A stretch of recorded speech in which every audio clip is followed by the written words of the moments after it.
Mount Cape Palmer, mountain back to Atlantic Ocean, upon me hills to country, to educate, elevate, and promote.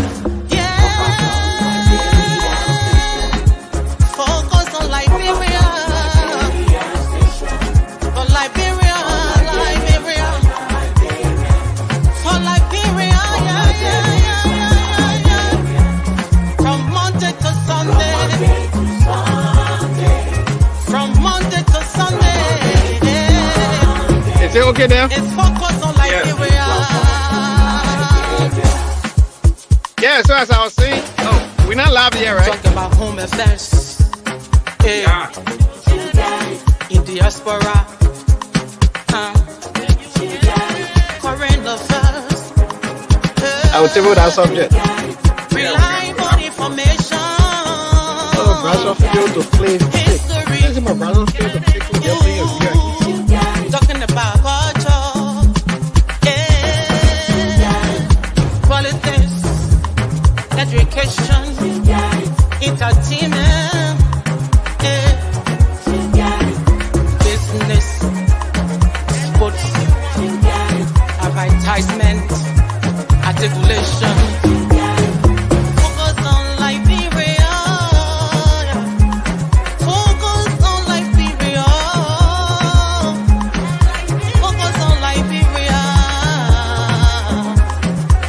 From Monday to Sunday.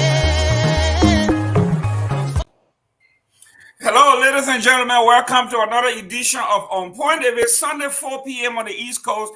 It is On Point, and we bring with you the great topics in the Republic of Liberia, in politics, in health, and in transition. And with me, as usual, are the great minds of Liberia.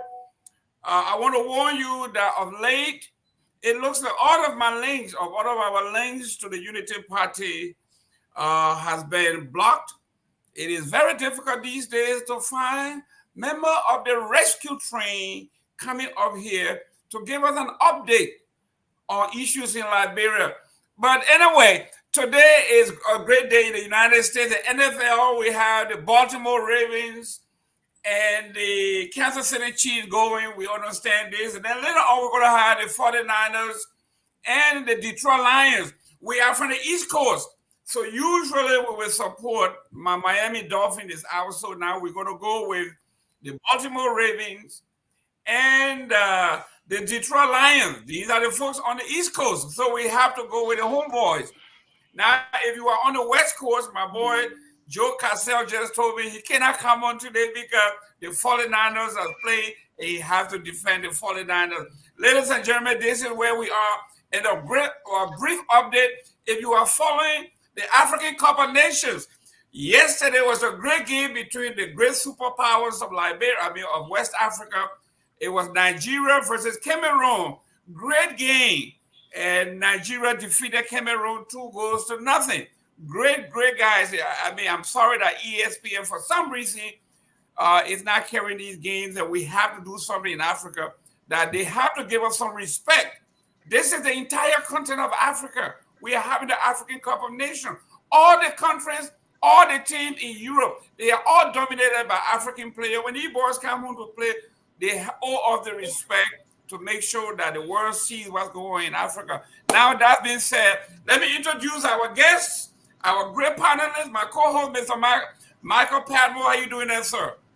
I'm doing great, Jerome. So a couple of things you have to know. First thing is that you cannot leave out the Kansas City Chiefs, because Kansas City, one of the NFL teams that actually had a Liberian star, Tamahali. Even though he's retired now, but Tamahali was one of the Liberian stars that played on Kansas City Chiefs.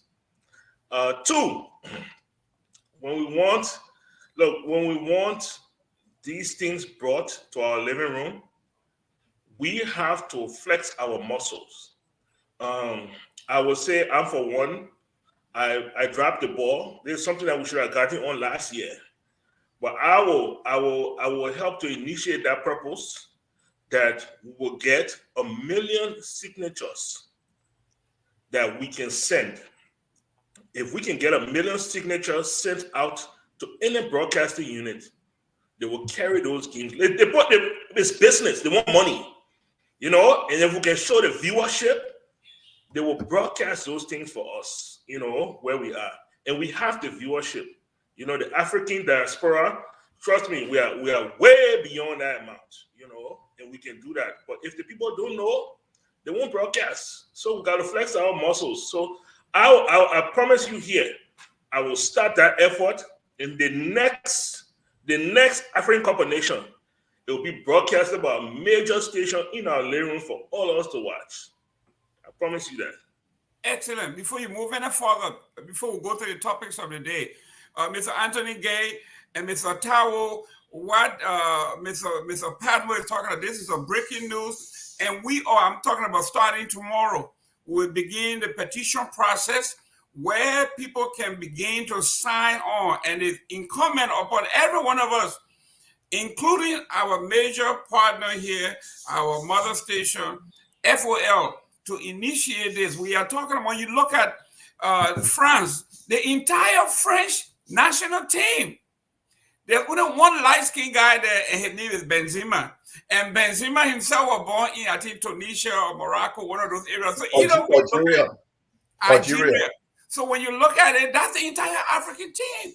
Okay? So when these boys are coming home to play, why don't we? So, yeah, Mr. Padmo, I'm on board. I'm going to be working with you. We're going to do the electronic signature thing. We're going to start doing it tomorrow. And we can't wait for another whole year. We're going to start tomorrow. And hopefully by the end of the month, and 2-3 months from now, we will have more than 1 million signatures to make our case. Thank you very much for the brilliant idea. I know you did that when we did the, is that America Got Talent, or how do you call that show that the young Liberian? American Idol. American Idol. Mr. Padmo got involved, and it was the first time that I got involved because of what he was doing, that we had our own Liberian girl on there. We needed the support, and we all kind of rallied around. It was a national pride. This one is going to be an African pride. Mr. Tao, welcome, and how are you doing, sir? I know you're in Houston. It's kind of rough in Houston when it comes to sports. The Dallas Cowboys, the Oilers, you name it, Texans. I mean, you guys are totally flat. There's nothing going on in Houston. Talk to me. How you doing there, sir? I'm doing pretty good, Jerome and Padmo. Yeah, a lot of sad people here. Lots of people crying, people slamming doors, taking down the flag. Some people are saying that I'm done with this team. I'm not supporting them anymore. So, yeah, but overall, we're doing fine.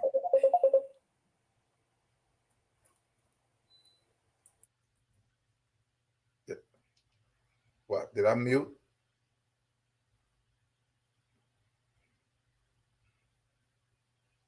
You're good, Joe. Okay. Yeah, but I said overall, we are doing fine. That's good. Thank you. Great. Mr. Padmore, we have a couple of topics here that we wanted to discuss. And from all indications here, we are talking about Joseph Boakai, what the Justice Minister nominee, Mr. Jonathan Massaquoi, was replaced by Mr. Kruger. We have more corruption. Over the $365 million, 65,000 inaugural celebration. This thing is not going away. It looks like it's growing more hair. What to expect in the State of the Nation addressed by Joseph Boakai tomorrow? Where will he be? Will he be from home? Will he be, where will he be standing? How long will he stand? How long will this the State of the Nation be because of his health? Should the Liberian people be shortchanged by letting him speak for 15 minutes, just give us the headline and go back in his place? We're going to be talking about this. And then we're also going to be talking about where are they now? As you can tell, for the past year and a half on this show and all the shows, the rescue train was all over the place. Now that they have now acquired power, and it looks like things are not going well. I just called one that was always on our show, and it says his phone is not available at this point. So, Mr. Padmo, we are looking at the topics here. What do you want to add on here? Because I mean, I'm at a Chinese buffet. There's so much. Pick any of these that you want to start with, Mr. Padmo. Okay, all right. So I think it's good for us to start with the inauguration gate. Okay, let's start with inauguration gate. Look, I remember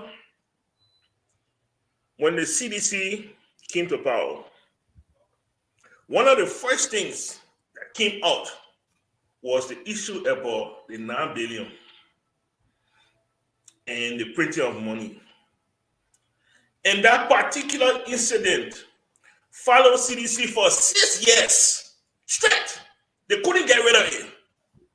Even though they brought foreign auditors in and all of that, they could not. It just, when suffer, hold you. That thing held CDC too up. If Joseph Walker is not careful, that particular incident will hold him. I remember after the results were announced, they didn't talk about development, they didn't talk about infrastructure, they didn't talk about agriculture, healthcare. The main purpose was audit. We'll audit them. We'll audit. We couldn't hear anything else. Audit. Not knowing the very first audit that we're going to count in the whole year, we're going to be their own administration. Now the IAA, the Internal Auditing Agency, has already made a decision that they are going to audit the committee. $650,000, and nobody can get here or TLA. Nobody can tell us what's going on. What kind of trouble did my people? And then some people want to kind of play it low and say, oh, no. 600. Do you know how many children in River G that sit down on a dirt floor in classroom with thatched roof? Do you know how many schools that could have built in River G? These are the things we're talking about. You take it to spend it on celebration, then you steal the money on top of it. And then somebody is supposed to forget. I believe this is a topic that will hold. If Joseph Burger not careful, this topic, the topic will hold him for the rest of his presidency. I'm telling you right now. Great. Mr. Tao, there are 3 branches of our government: the judiciary, the legislative, and the executive. I think from my little civic classes that I took when I was at Baza High School, it says the responsibility of the executive is to enforce the law, the rule of law, which happens to have been one of the pillars of the rescue train. Joseph Walker went on VOA and told the entire world that my train, me and my administrators and everybody that I nominate, they have to be people of integrity.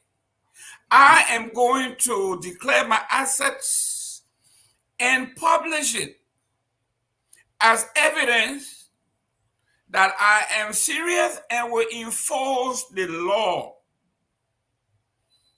Mr. Tao, we are in day number 11.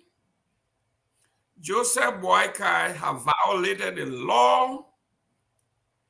Joseph Boykai cannot enforce any law as it relates to audit.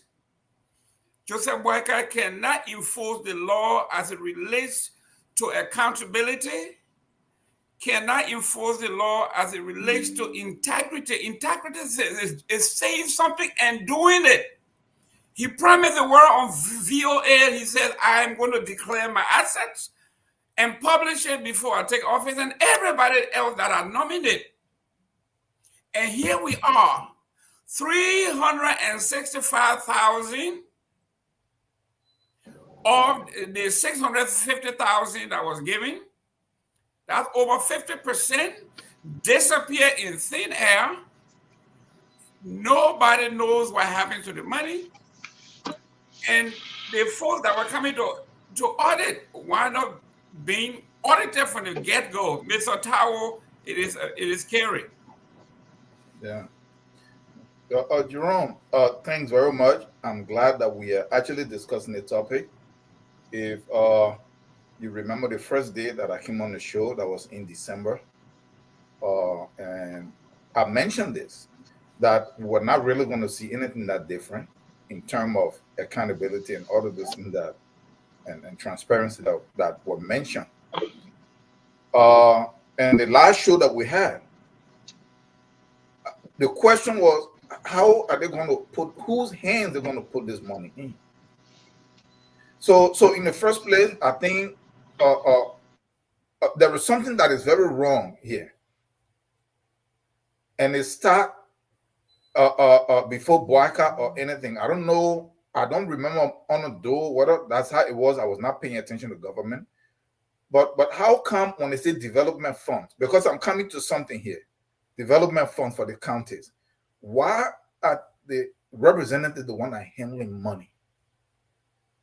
The way in which money budget for counties and cities are handled, why aren't there consolidated accounts for these places that the money is placed in, so that then this money can be channeled through the right avenues where you can see traces, where there is maybe one signatory that then, if anything go wrong, because we're on the show and we all raised this question, and Morris is here, in whose hands are they going to place this money? So we knew from the very beginning that this was meant for corruption, pretty much. And I wanted to ask a question, but I forgot last week, because it was who's on the guest list and who on this, and nobody know. Mo Ali doesn't know, and the other person don't know. And I wanted to ask, but then who is actually in charge? So it is the same thing you see here. Who is actually in charge? Who made the decision in the first place that inauguration, that just somebody coming to power, why should there be some kind of celebration around it? Because from me, the way I understood it, from Unity Party people from both Liberia and on some of the platform, that this was their own money that they raised. And then when people ask, why would you do the country money that way? That is what we heard, that this was their own money that they raised, and they were pretty much doing goodwill to the parties, to the different constituencies. But now, as we see, this is what it is. Jerome, I'm sorry to say that we're not. It's going to get worse. I mentioned this here, and somebody cautioned me. I said it's going to get worse on this administration, because we can see the old man. I don't know the old man personally, like to say me he sat in any area, but I don't think he is in the position, the rigor of what it takes to run this stuff, and all the young guys around him running circles, filtering out what gets to him, what doesn't get to him, whether he himself is directly involved or not. It's going to be a tough task, and Liberia is going to be in a lot of mess, just like Padmo said. Just from the very beginning, the very little money that was handed to them, they have not even had access to the actual coffers. Already money is getting lost, and nobody knows where it is. It's going to be, it's a sad time, actually, for Liberia. Thank you, ladies and gentlemen. Please do us a favor, share this show. We know today is major football season. We appreciate you taking your time off to either abandon or to watch both simultaneously. So we appreciate it, Mr. Patrick Kennedy. Thank you very much. Fix Electronics, thank you very much. These are folks who, no matter what, they will tune in to see what we're doing. My friends and I, your friends, Jerome, let's share this show in our chat room. We like the interaction piece of it. Mr. Morris, welcome to the show. We are talking about Joseph Boakai. Like Mr. Padmo said, every administration. That's why the folks are saying, son, when you are talking in public, be careful. The civilized people say, the polished people say, be measured. But when you come out and make these proclamations just to get power, and when you get it, then the question becomes, now what?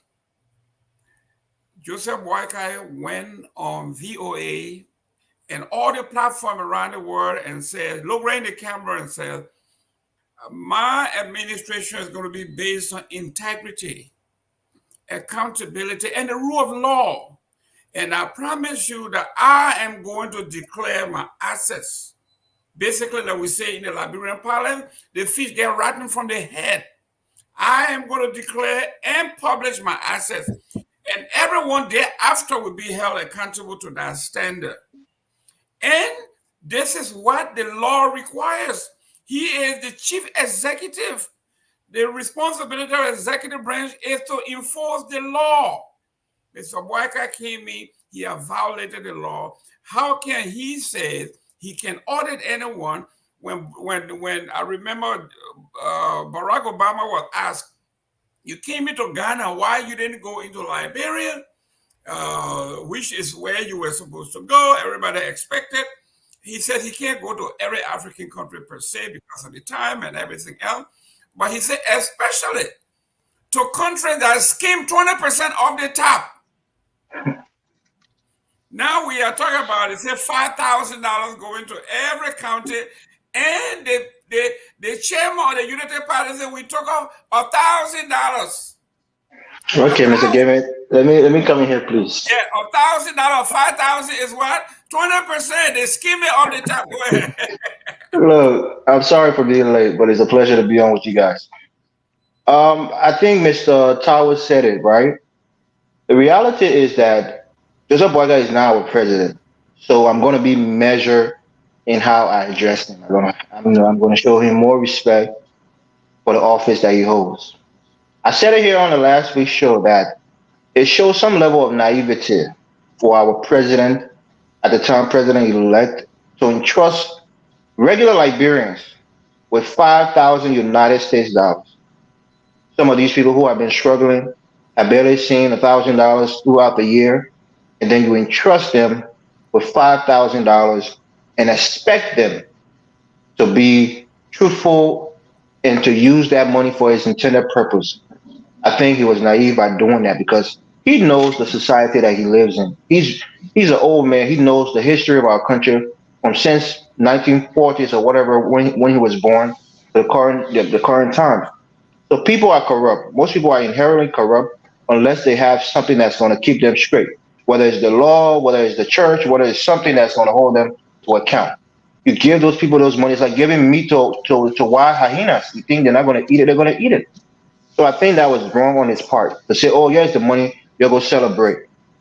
Basically, whoever you give that money to, 5 or 6 of them that only their hands that money would touch, and the rest of the people will see nothing. As you saw people crying before the election, the other person said, they stole the money, they see none of the money. And Joseph Boakai should have expected that.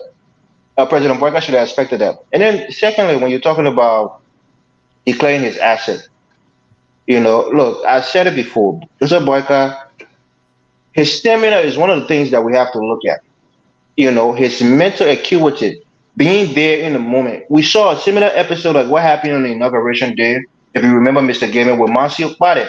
When Monsieur Pade were trying to do some kind of press conference, Joseph Boakai was like, what am I doing here?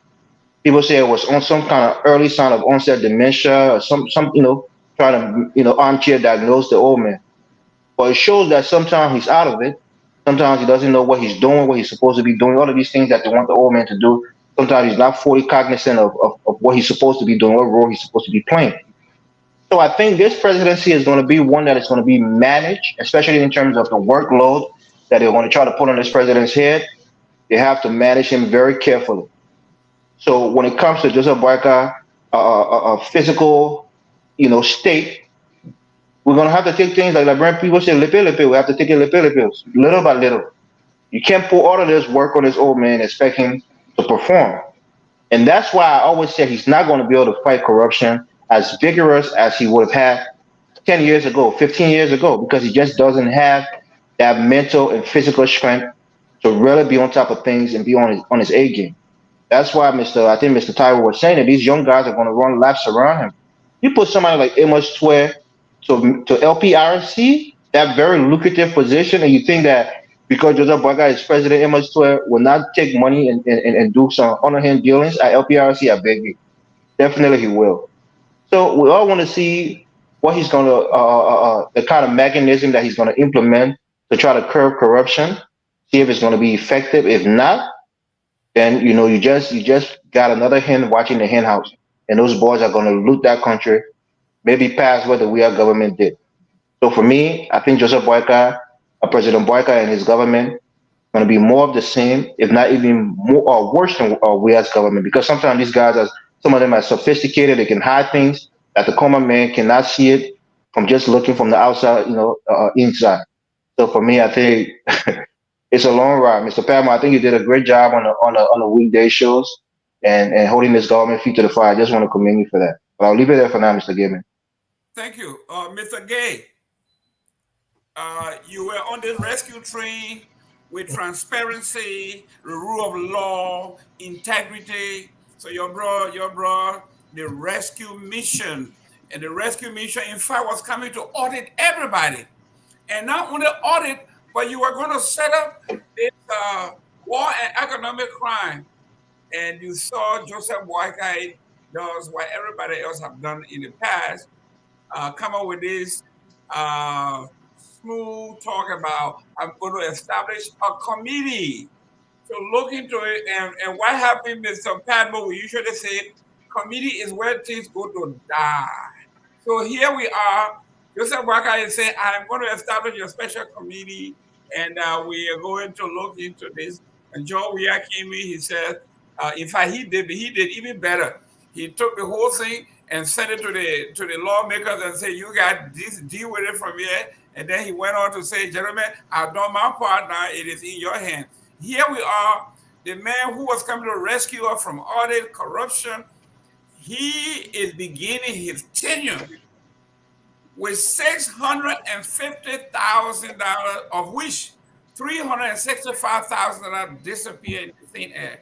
His first appointment, the lady said, I was the committee chair in name only, but the money was being spent on Broad Street at the Unity Party office, and you did it, Mr. Gay. This thing looked terrible. Yeah. Good evening to all. Look. First of all, I was never on the rescue train, right? It was just a joke. It was just a joke. I know. But the guys some follower who may not be the first time coming on here. So I was never on the rescue train. But let's get to it. I thought President Boyka would have a special prosecutor issue an executive order as it relates to the war and economic crimes code issue. This thing is long overdue. Each president coming into office, they get their own way of approaching the thing, trying to push the can down the road, so to speak, for lack of a better term. Let me borrow the line of the US Congress people here. They say we're kicking the can down the road, right? And for doing so, it is a safe way to say, oh yeah, I care, but I really don't care. I'm just saying it because people like to hear it, right? If you read it serious, on day one, executive order number 1 from your office, find a special prosecutor. Got too many legal minds in our country that can represent us, that can probe this whole thing and set up that court if you're serious. Number 2 thing here, I watched the press conference of the chairperson on the inaugural committee. For me, my takeaway from there, you don't do that as a leader. If you are given a responsibility and obstacles arises in the process of your responsibility giving, you speak out, you seek help, you reach out to an individual who will make it happen. You don't wait at the end of everything and say, but our owner Nemo, and in fact, Kwame Clement was supposed to be the one that's supposed to, announce our international guests. All of that. That is what we call in America, Monday morning quarterbacking. That's what you're doing, right? You weighed the game over, then you want to play quarterback on Monday morning after the Sunday game. You took a heavy hit. Look, as a leader, the reason why that trust was bestowed upon you is because they trusted your decision making, and they know that when there is things that needs to be done, you will reach out to the necessary individual who will get it done. With all other activity, with the exception with the national security issues, the government of Liberia should not be a part of this planning. First and foremost, an inaugural ceremony is once every 6 years if we follow our democratic tenets. Once every 6 years. Why will you sit there and point finger? Oh, we even received the money January 15. Oh, can I work miracle and all of the different things? Look, they circumstances, yeah, don't mind, Jacob. The circumstances here is that, for me, when you want to take a responsibility, you take it. You can't take a job and the blunder. I'm pretty sure if that whole process would have gone well, she would have taken the credit, regardless of those circumstances, those obstacles that presented themselves, right?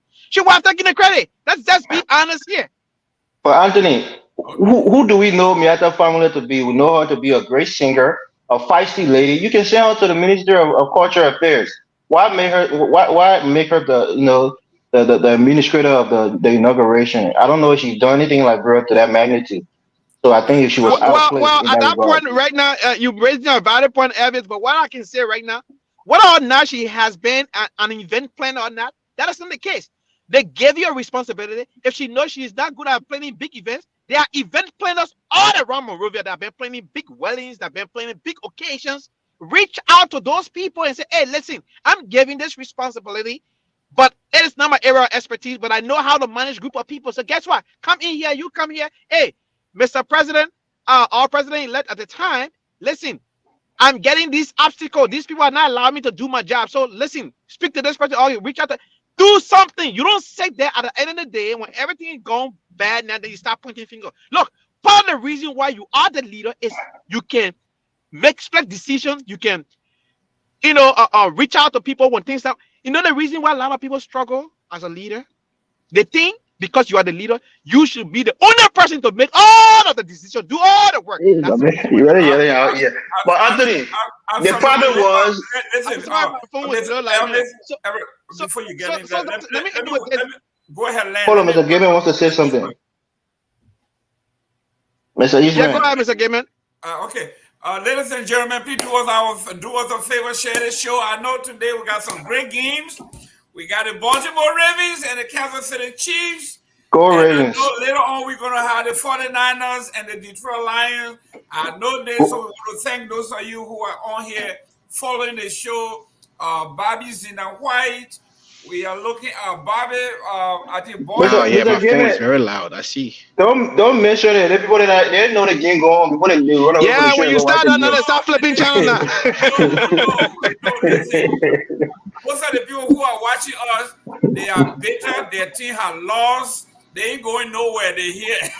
Go Niners. We don't want Detroit winning a Super Bowl. We are our rivals. Ladies and gentlemen, let's welcome Mr. Jimmy Eastman. Mr. Eastman, I want to let the world know that Mr. Eastman is an independent person here. Mr. Tao is also independent. Mr. Gay is an ANC. I am a CDC. Mr. Elvis Murray is an independent person that lanes CDC. So this is not a. He loves Georgia. He does CDC. That's correct. So this is not a CDC show. This is not bashing the administration, but they are talking about what is. If you can debunk anything we say here, if you can tell us that we lied, that Joseph Boyka, President Boyka did Say that again.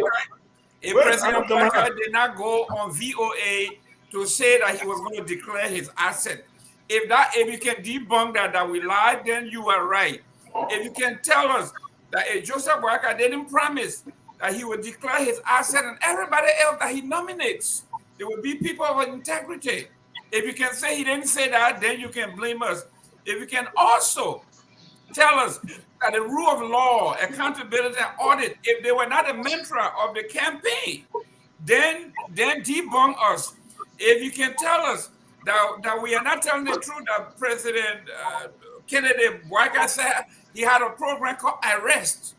And we are saying to the whole world, where can we get the policy paper of arrest?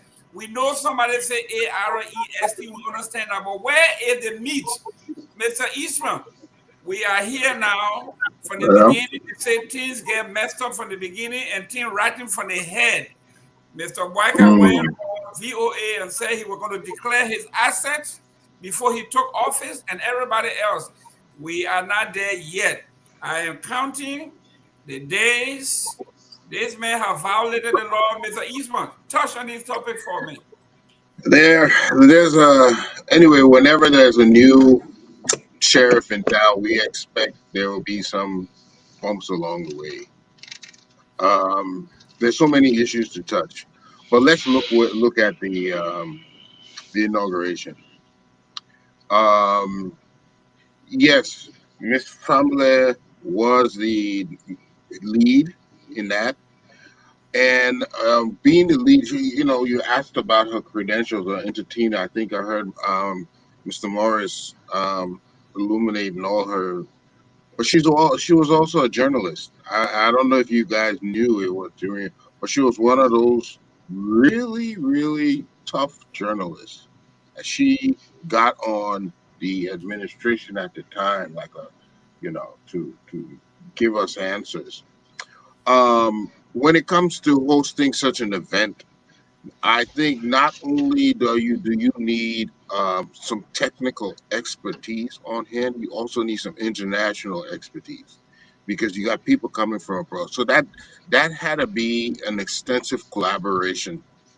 Um, there are some things that we know went wrong or that could have been improved. For instance, the excessive heat. For instance, in events like that, we can hold a mist. We can have a mist system.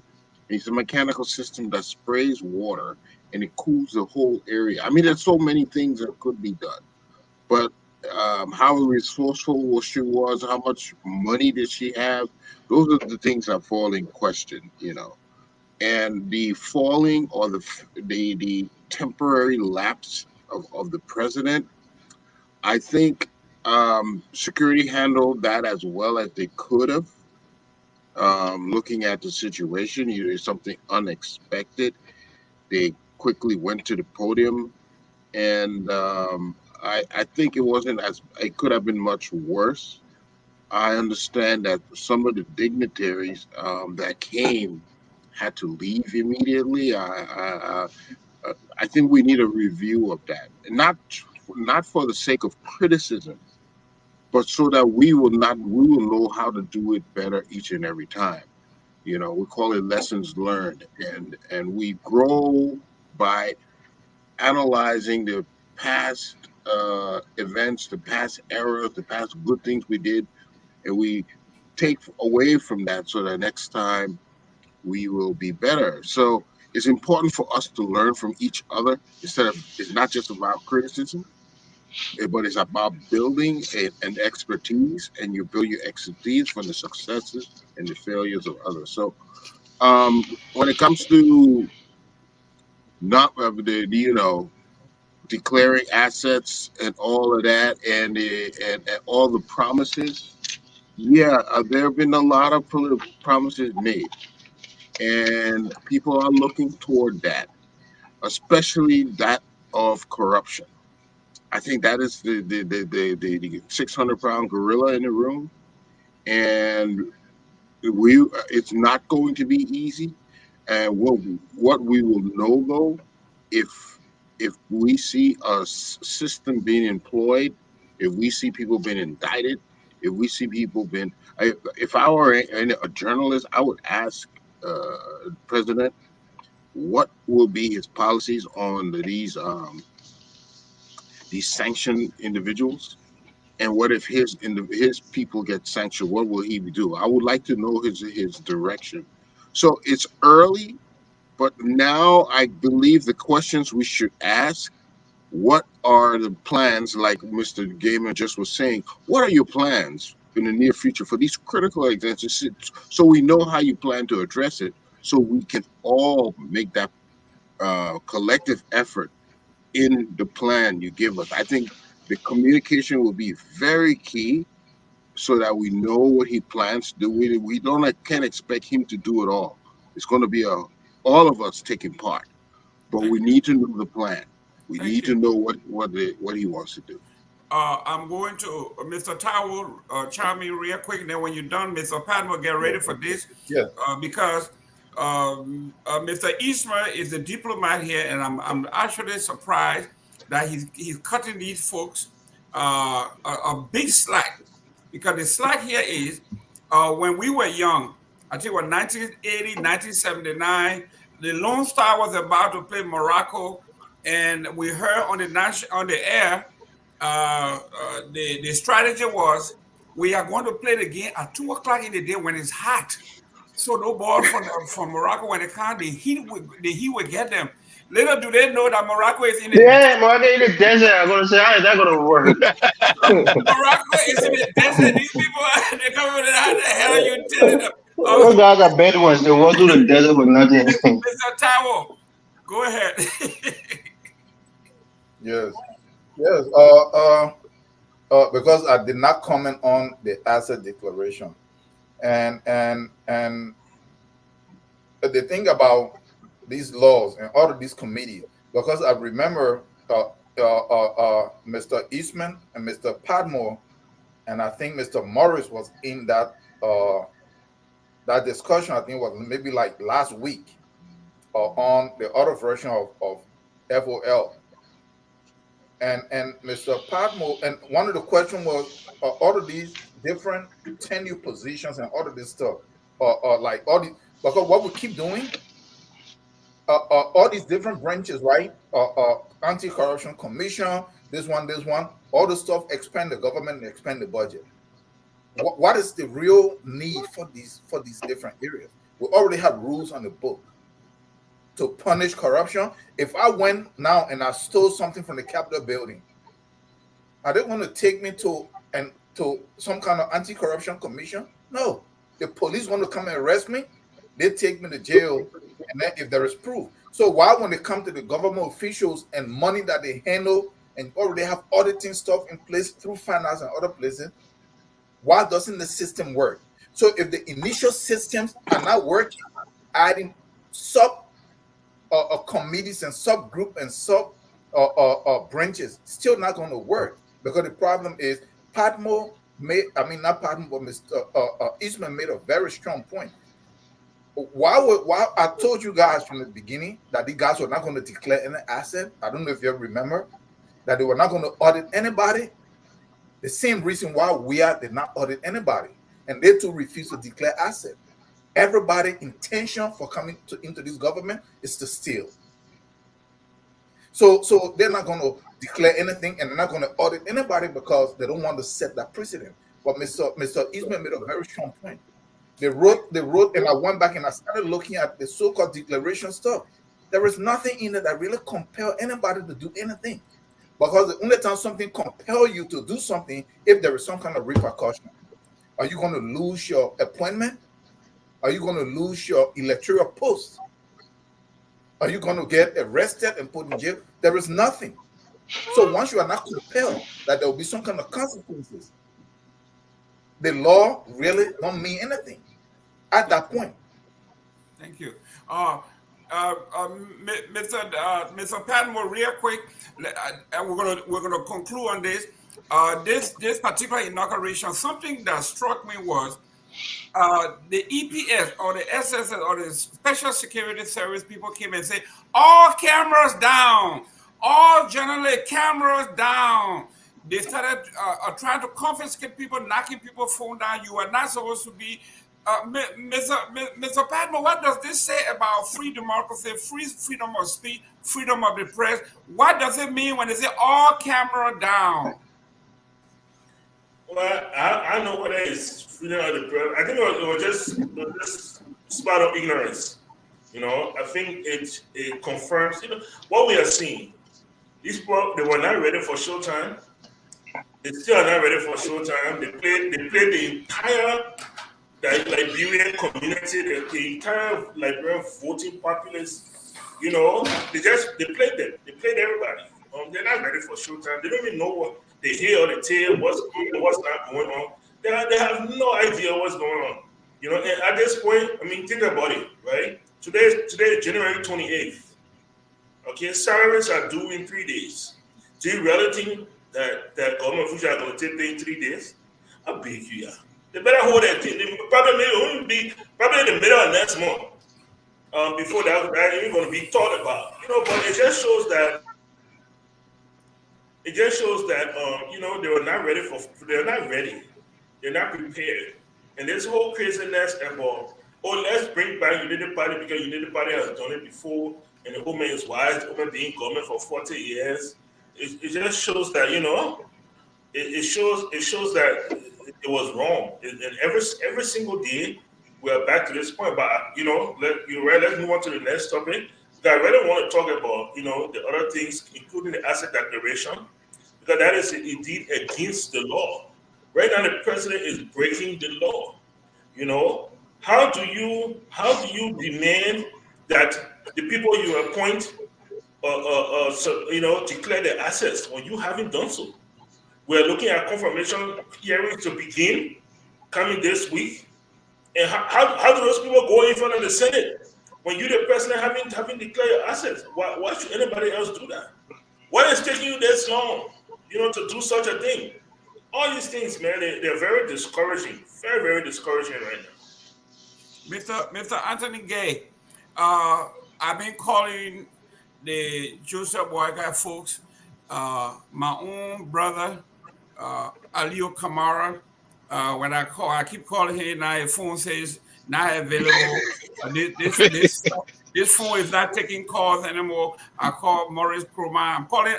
I mean, all the unity parties. So for those of you who are out there who want to, even my friend, the Legend, man, we told Legend, we gave you a permanent spot, Mr. Legend. Come on anytime, anyway. He said I will be here. Legend had done the legendary thing. He disappeared. I don't know what to do. Legend saw the heat. Legend saw the heat. The first time. Mr. Gay, like we said, the executive branch of the government is to enforce the law. Can Joseph Boyka now go and tell Kofi Wu and say, listen, you need to declare your assets, or you go to any of his cabinet folks and say, declare your assets, and they will turn around and say, but what's the example? Chief, have you declared yours? So these are the folks that are supposed to enforce the law, and they are breaking the law, Mr. Anthony Gay. Well, you see, many people may think that, you know, you're trying to rush this president when it actually a law in Liberia that says you have to declare your assets before you take office. Before, not after, when you have taken office. Your assets declaration has to be done before you took that oath of office to defend and protect the Constitution of Liberia. So you are right. He's in clear violation of the asset declaration protocol of law, right? The tone that the Unity Party have already set is a bad tone.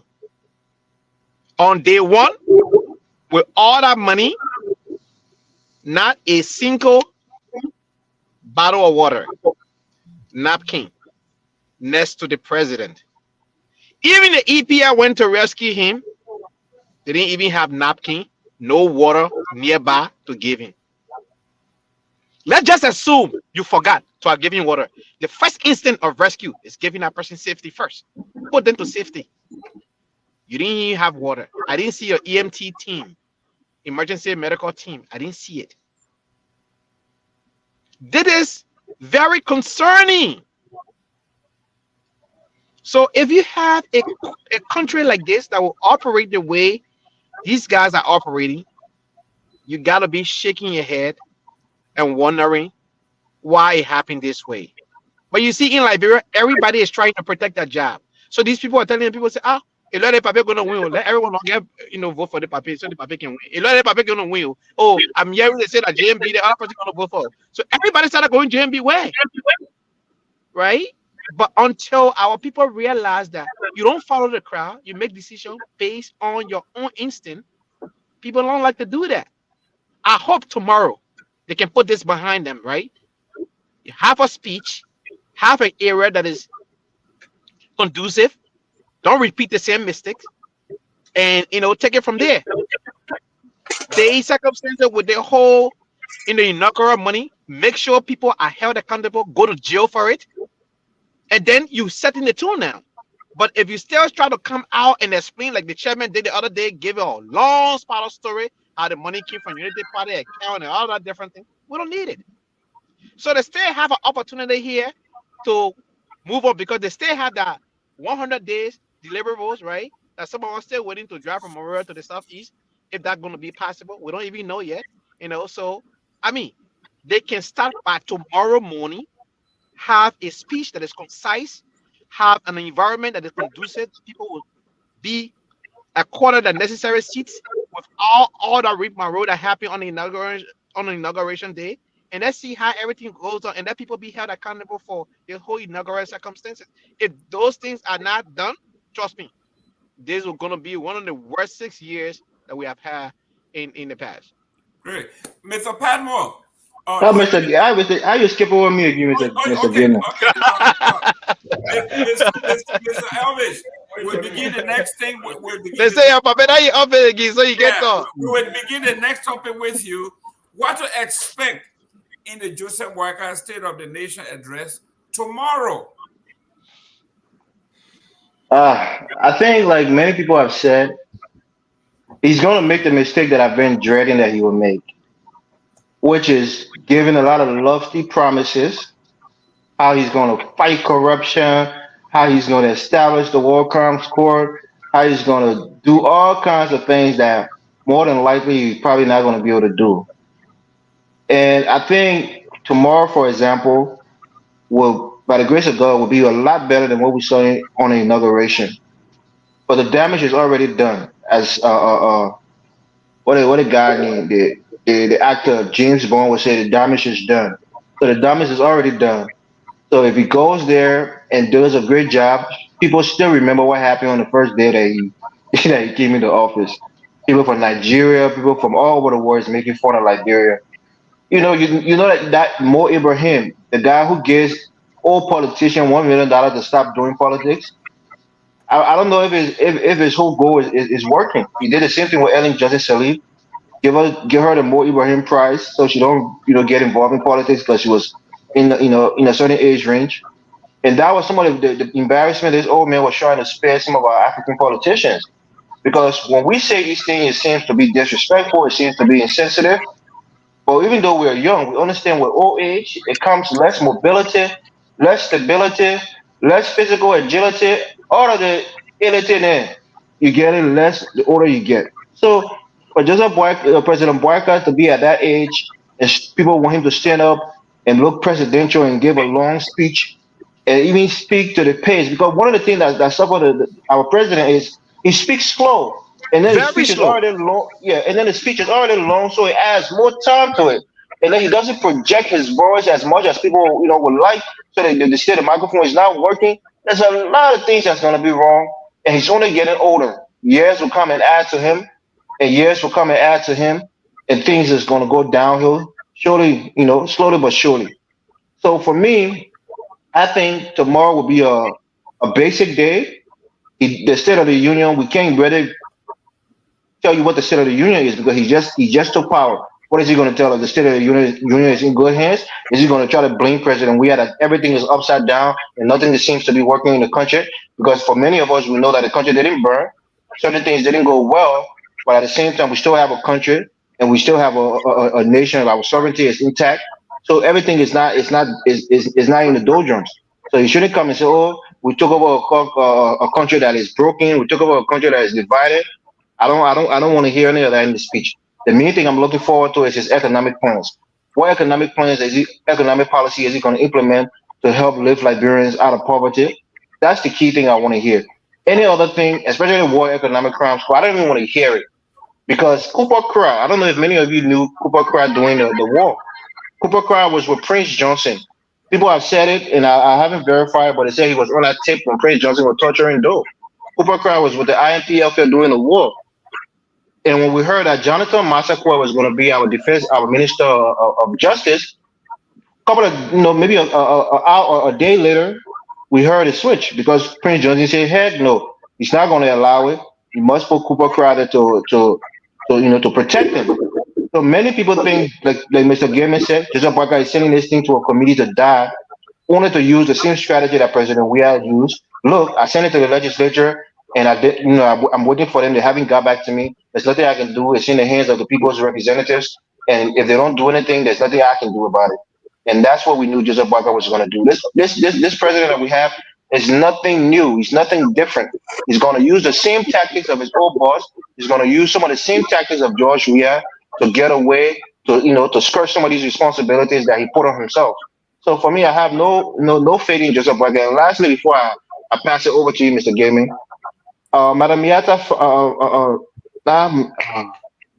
family, right?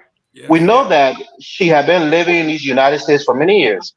I know she was one of the class reloaded. We've seen her, propagating Joseph Boyka from these United States.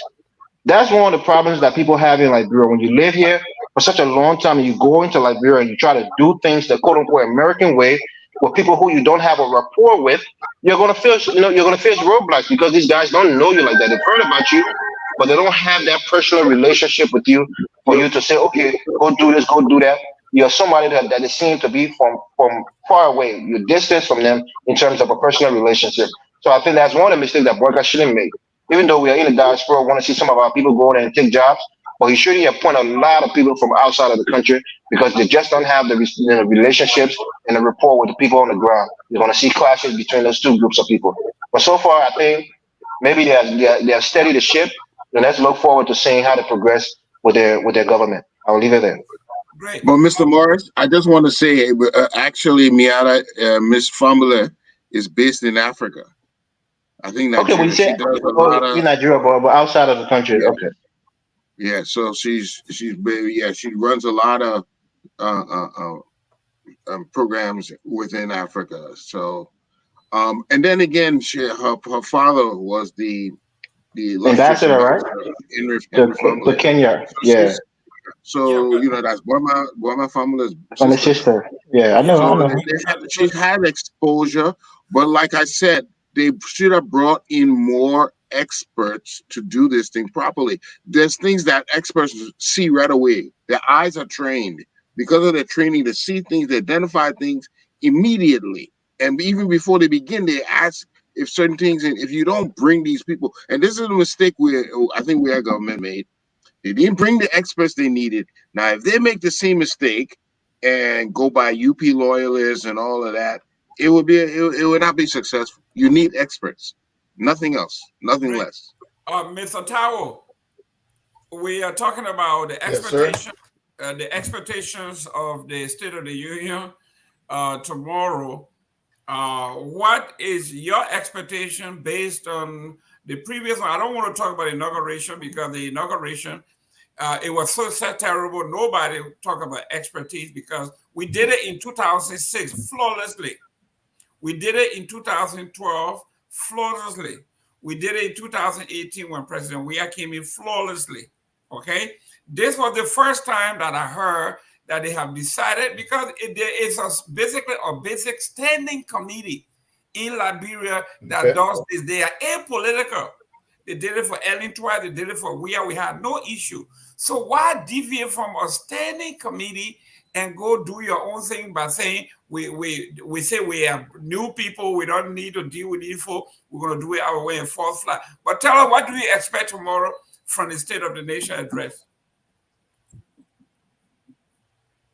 Well, from the State of the Nation address, I really don't expect anything so much, just like Morris said earlier. I think the president just started. So unless he's going to complete the speech that he didn't complete, which is some of the things that he would have outlined, maybe in that speech, maybe those are the things that he's going to have the opportunity so close to his inauguration for the president to be able to kind of tell the Liberian people where the rescue team, where they're going to begin immediately, and what will be the whole point. Like maybe the first 30 days, the first 90 days, the first 60, so on and so on, like that. And I hope that in that in that State of the Nation address, the president will be able to actually give maybe a timeline when he will declare his asset, or he will say that he already did, and the publication is going on through some after verification, and then calling on his cabinet members for them to be able to do the same. Great. Mr. Padwell, here we are. This president came in. He performed terribly from day one. If he stood up tomorrow, just for 10 minutes, and the people say, oh, at least he stood up. He did last time, he couldn't stand, he stood up. So based on what he did the last time, this is a successful event without even looking at the event. So if Joseph Boakai stands tomorrow or sits tomorrow for 10 or 15 minutes, wouldn't the people say, we told you that this man is a success already based on the fiasco that happened the last time? So all Joseph Boakai has to do, the bar is not even low, it's buried. There is no bar. So Joseph Boakai, all he has to do tomorrow is just walk and hang on to that and wave to the people and say, I hear all my people. And the people say, oh yeah, he's steady, Mr. Padwell. So there's the rumor I've heard. I don't know how true is it, but the rumor I've heard is that the Joseph Boakai people wrote the legislature to ask if he could give his speech from a seated position. That's the rumor I heard. Yes. And a lot of people kick back against it and say, don't embarrass her.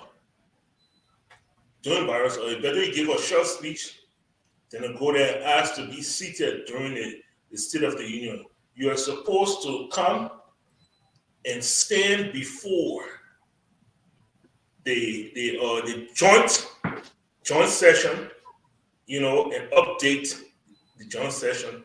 You're not supposed to be seated. So that's a rumor I've heard.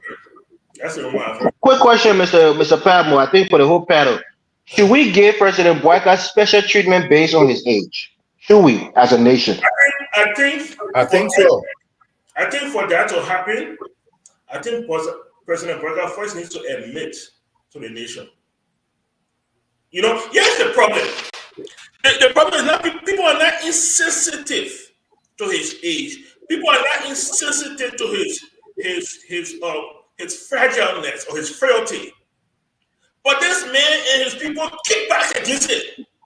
Every time he try to bring it up, no, the problem fit. The woman fit. He got no problem. He can do this. He can do that. So then, how do people empathize with you when you even refuse to accept your own frailty? Now, if the Papa King and say, look, I have the wisdom, I can lead a nation, but there are things I can't do right now. I'm old, so therefore you need to make certain, certain allocations for me. That's different. So for that to happen, I think the Papa need to admit his frailty, so that Jeremiah can start women on the sideline. Because that's how it can be. The people say Jeremiah could just cocky and waiting for the public, just waiting for it. Think about it. You know how Jeremiah could have caught that day inauguration day. Listen, Mr. Eastman. Yeah. Here we are. Someone just raised the question. Should we cut the president a slack? The Constitution does not say anything. It spells out what the the giver of the State of the Nation address should do. It didn't say when you short, they should lower the podium. If you tall, they should rise the podium. If you fat, they should make it broader. If you old, they should bring you wheelchair. They didn't say that. They said stand up and tell us what you're going to do. Now, the people are saying we should say, I understand in the modern world, and rightfully so, if you are disabled, we have to have access to get you there. But you came to, I think if you listen to Son of God Diabo, his song about Joseph Walker, he said, Papa warm it up, Papa warm it up, Papa jogging, Papa doing this. And they showing Joseph Walker doing all of those things. That means he was fit, physically, morally, ready to lead the country, except for day one. Now, Morris, our colleague, Mr. Elvis Morris, is saying we should cut him a slack. I'm asking the question, just to answer the question. If he needs to read it in bed, we should cut him a slack. Look, let's be practical. If there is any accommodation that the president needs, we can afford that to him. You know, Theodore was a president, or was it Franklin D? He was a president who ruled from a wheelchair. There is nothing wrong with providing accommodation if your head of state, your leader, needs it. He guides with his mind. He rules with his mind. It's all about his mind. If his mind is fresh, in a good place, that's what you want. So there's nothing wrong with that. But here is what we clearly see. All right. We knew that the election of Joseph Boakai may also entail the eventual presidency of Jeremiah Kuhn. And we are already beginning to see that eventuality. We're already beginning to see it. But so right now, I would afford Joseph Boakai all the accommodation he needs so he can get his administration going and get the car on the road, because now the sports car is no longer in the garage. Get the car on the road and start moving this. But what I'm finding interesting are his appointees. He appointed Grigsby. Grigsby's been around for a while, and he knows the protocol. So that was an interesting appointment. But what would make his administration successful is the lieutenants he employs, and his ability to provide the vision they need, and the mechanics that his lieutenants will have to employ to make Liberia work. But they also will require sincerity. Now, there's been accusations of UP wanting power only for self-aggrandizement, not necessarily to carry the country forward. And if we see that from the very beginning, then it's gonna be a long, rough 6 years. So we want to see for one instance, we want to see a top-notch team with a plan and the mechanisms they will employ in the plan, and not just promise talk. Because, as they say, talk is cheap. But we want to see the actions they will perform. Great. Mr. Padmore, let me throw in this piece here that we're on to the nominations and all of that. We're hearing the walla about the appointments, and finally, Prince Johnson came out and responded to Joseph Boakai about this, even having the courage to mention the War and Economic Crime Court. Mr. Padmore, Prince Johnson is saying he is a man of peace. And when you are talking about inviting international folks to come and invest, the last thing they want to hear is international war crime court, war going on, the country is in chaos. So we need total tranquility so the investors can come in. Mr. Padmore, you guys who are talking about war and economic crime court, Prince Joseph warning you guys are anti-government. You are Tranquility. We enter tranquility. So maybe we want to also say tranquility and we get welcome for. Mr. Padmore, they are talking to you because you come from the CPP wing, the ANC wing, and your number one mantra is war and economic crime, war and over. The man is telling you, with that kind of talk, international investors ain't going to come up. You gotta be tranquil. You know, this is what we get. This is what we get. You know, At a certain point last year, George, we are very effectively cut Prince Johnson's stem, as we call him like before. Cut his stem. Cut him down to size. United Party decided they were going to resurrect him. They resurrected him. You know? And so now, this is what Prince Johnson does. Prince Johnson is doing what Prince Johnson does. And United Party has to deal with it. Because there are people who really, really, really believe in a war and economic crime court. Now, what would United Party do? What would Joseph Boyka do? The more you try to shield it, the more people will talk. You know, and the more people want it. You know, and you're trying to build roads, you're trying to build infrastructure, you're trying to solve crime, you're trying to solve the Zogo problem, you're trying to work on healthcare, you're trying to fix the schools, and all of that is about to be overshadowed. All that's about to be overshadowed by War Crimes Court, and whether you will side with Prince Johnson or you side with the people. You know, look, Joseph Boyka said it, I would dance with devil. Any devil, your brain. I would dance with devil. The dance has just begun. The dance has just begun, so he better prepare himself. And you know, one of the best devil had a gear devil, so he dancing with a gear devil. The most popular devil is a gear devil. Yeah, How you wanted to chime in? Yes, gentlemen, look at what happened here. The Prince Johnson issue is not just a Joseph Boyka issue. It's an issue about, this is how democracy works, right? Democracy is about playing, is a game, right? So when the Prince Johnson become this big old war criminal, was it when he sided with Ellen and she won, or is it when he sided with Weah and Weah won? When? So let us not limit it into Boyka. Then if Prince Johnson is the devil, then everybody dance with him.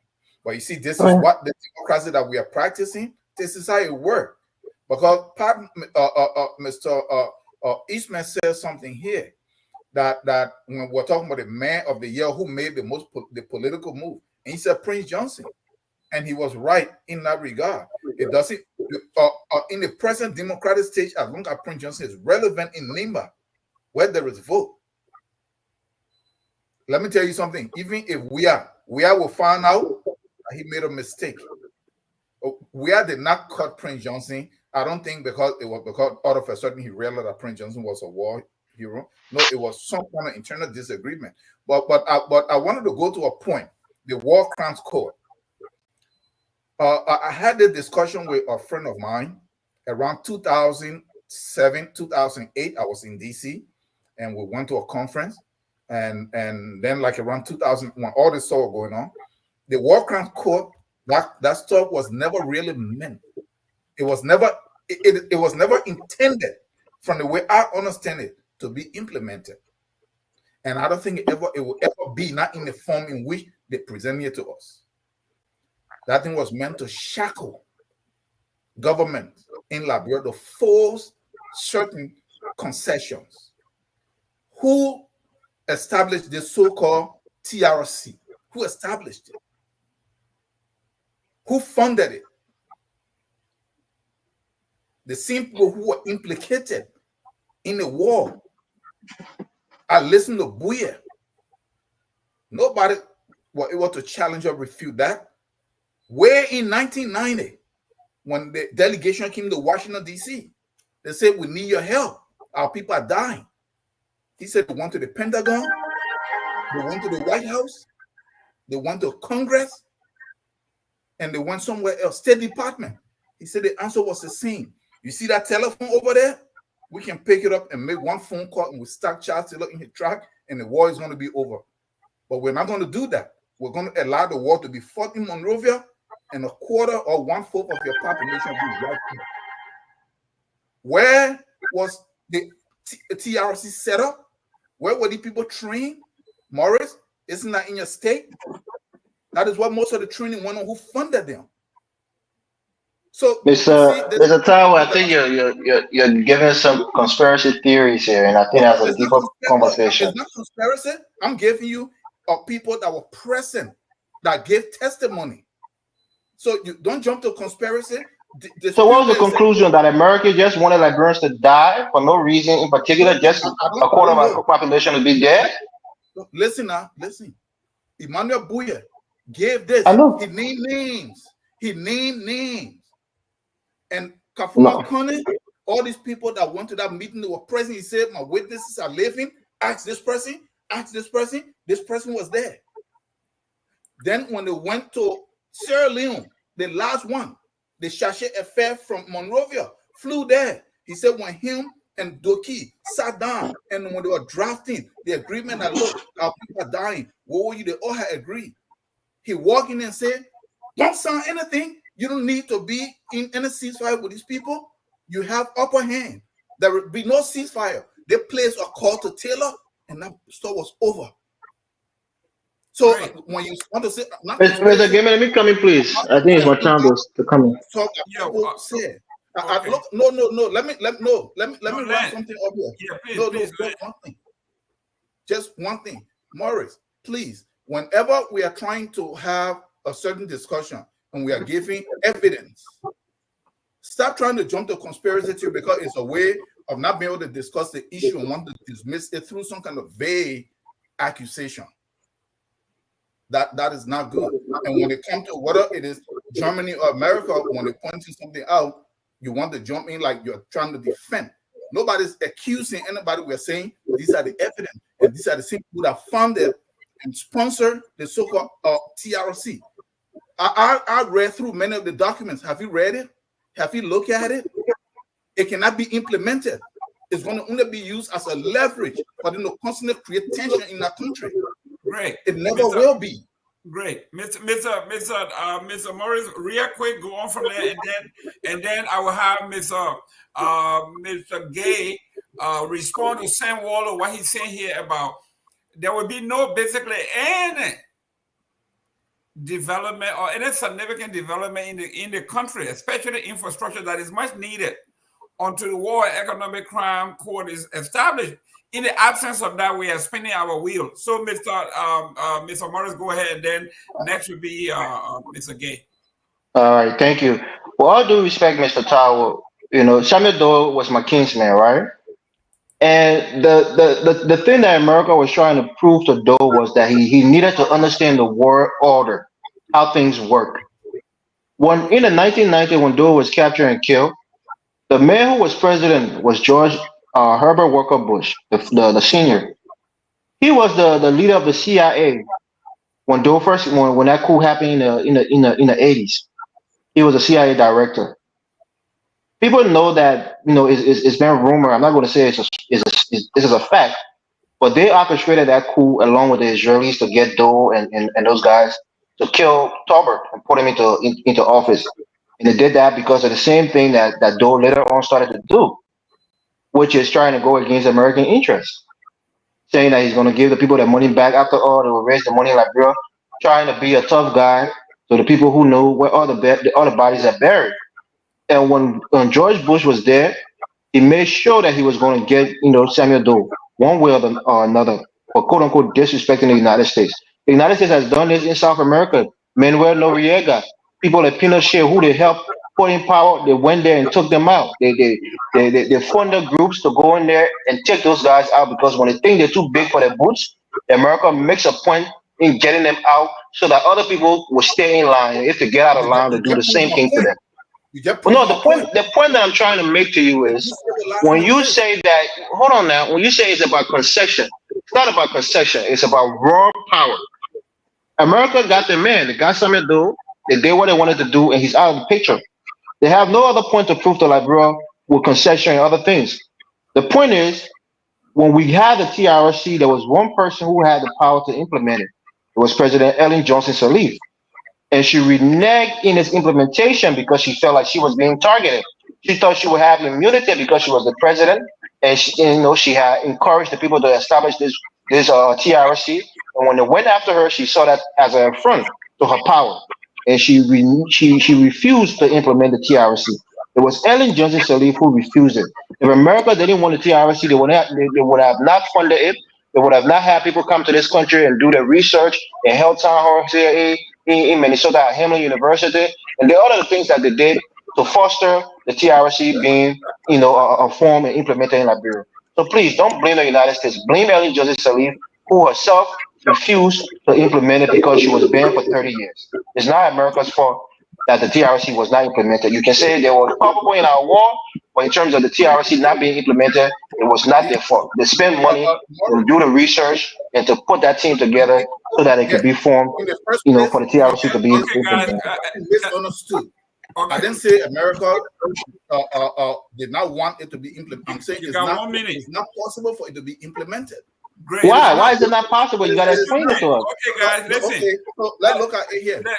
Let's look at it here. Come on. I want Okay, Prince Johnson. If you implement it, where do you start? Prince Johnson is a major player. Let me go to Anthony Gay, Mr. Gay, real quick, and then Mr. Eastman. I'm coming back to you. You will start the next one about the justice minister nominee being replaced by another one, and all of that. We're coming to that, Mr. Gay. I think Mr. Sam Waller has a point here that until we can fully implement the War and Economic Crime Court, he sees very little chance that we're actually going to have substantive infrastructure development. We can do both. To answer the question between Mr.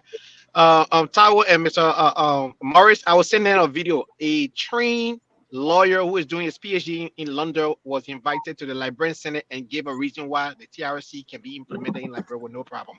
And so that video will be shared to both of you so you guys can have your understanding about that.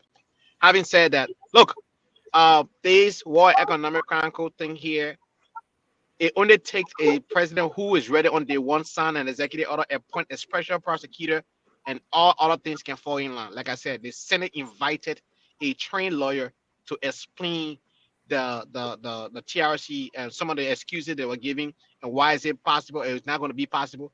The guy explained that thing in detail and told the Liberian Senate that, listen, all of your excuses about this or about that have been put behind. This document is ready to go. If you're serious about it, you can implement this thing. And I have that video I will share with this guy.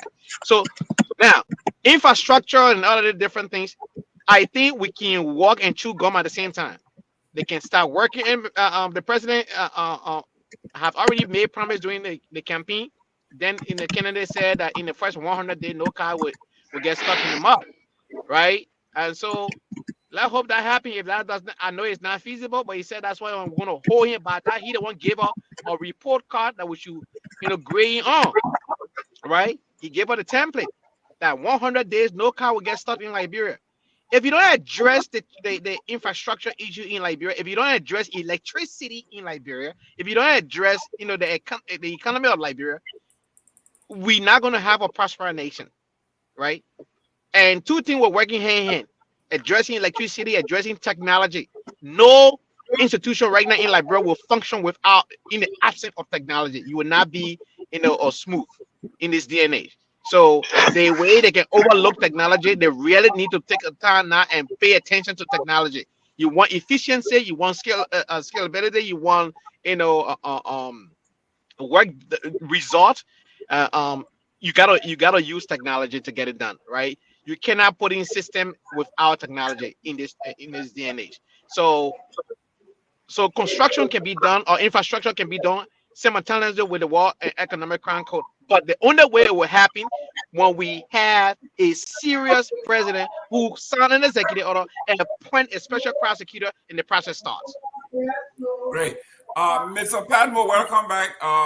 The debate here, like the folks are saying, I think Mr. Waller was saying, if you need that infrastructure development, which should be in the billions, for the international community, for the World Bank, the African Development Bank, for all the funding institutions to actually trust you, you have to be able to hold those that committed a heinous crime accountable for their crimes and everything else they did. But then let's switch to this. Will tie into this next topic of the justice ministry. Okay, Tim O'Neill used to say, everybody love their own crook. The reason you love your crook, that your crook will defend you and defend your interests. Prince Johnson sees that the Economic War Crime Code holding him responsible, anybody responsible, it starts and dies with the Justice Ministry. So when they decided to put Mr. Massacre there, he and his entourage intercepted that information and compelled the president-elect at the time to remove Mr. Massacre and put his trusted lieutenant, Peter Cry. Talk to me, what was that move and why you think it was so tactical? Well, first, let us state that this is what we've heard, okay? And that's the first thing to clarify. But I mean, look, everybody that knows Prince Johnson knows that Prince Johnson is a very manipulative kind of person. I remember watching the video of Samuel Doe being tortured. And Prince Johnson looking down at him and saying, "I fool you." And there was some conversation about, coming to the report and CC Thompson and all that. And throughout the years, whether it was during the Amos Sawyer time, all the way up to the Ruth Perry time and all that, you've seen manipulations from Prince Johnson. We saw it resurface again during Madame Salif time, and we've seen it come up in these last elections. Prince Johnson is a very manipulative kind of person. He feels he's the smartest person in the room, and he feels that if he plays his card right, he gets away with things. After you've done that for 30 years and you haven't been caught, you tend to believe that. I believe this is what's happening right now. Prince Johnson, once more, flexing, his manipulative skills to get what he wants. This is the only first instance where the president feels that somebody else will be a better justice minister. Prince Johnson fearful that this person might come after him or the things he say. Look, you cannot get on a pulpit and declare that you have 1,000 men protecting you. You just don't do such things. You don't. What are you above the law? Are you trying to say that if indeed there was an attempt to arrest you, that you will resist? Are you running a deep state? But those are the things you can say if you have a justice minister like a Kubakra. Yeah, Kubakra. You can say that. Great. But but if you had somebody else, you wouldn't be able to say such. You cannot say such. You'll be called in. You'll be invited to explain yourself. It's a threat to national security. Prince Johnson is a threat to national security. You and I can sit there and talk to the president by way of every year talking. But when Prince Johnson speaks, especially when it comes to things like that, it has to be taken seriously. It has to. Well, Mr. Padmo, you heard that he's the co-chair on defense in the Senate, right? What do we have to say about that? He's been appointed by Yombi Kanga. That's not his first time holding that position. No, but he had it before, but it took the United States government, demand that he shouldn't have it, and they took him off of it. And he's trying to find a way to get in that strategic position again to protect himself. And Yombi, willfully give him that co-chairmanship. Mr. Eastman, here we are in any sport, much more politics. Everything is about positioning. Okay? Position, like they say in real estate. Location. In sports, if you're playing basketball, it's your position. They say backs out, prevent the opposition from coming through. You see, Prince Johnson is positioning himself to the most opportune and most powerful position in the country. which is which is justice. Justice. He demanded that position, and he finally got it. What does that say to you about this man and his strategic position in Liberia? Wow. Yeah, I would understand why Prince Johnson wants some of his supporters to be in this government. And I think he wants more than just that justice position. But the justice ministry is strategic to an extent. Because if we looked at just the past administration and Musadin, his relevance in the government, we can analyze that there were other people more powerful than Musadin in the CDC government, even though he was a minister of justice. So just having that position is not enough. But let's really examine this whole TRC thing, gentlemen. Very well, if you want to draw water with a bucket, and that bucket got holes, you will not draw any water, because by the time you draw the water and reach to your destination, there will not be very little left. We have to first repair the bucket so you'll be able to hold water. That is what has been the challenge in Liberia. After a war, a civil war like we had, the first things you want is just some security and stability. All right. After that, you want some humanitarian assistance to get the people to be able to, be able to eat again and be able to survive. And then it requires infrastructure rehabilitation.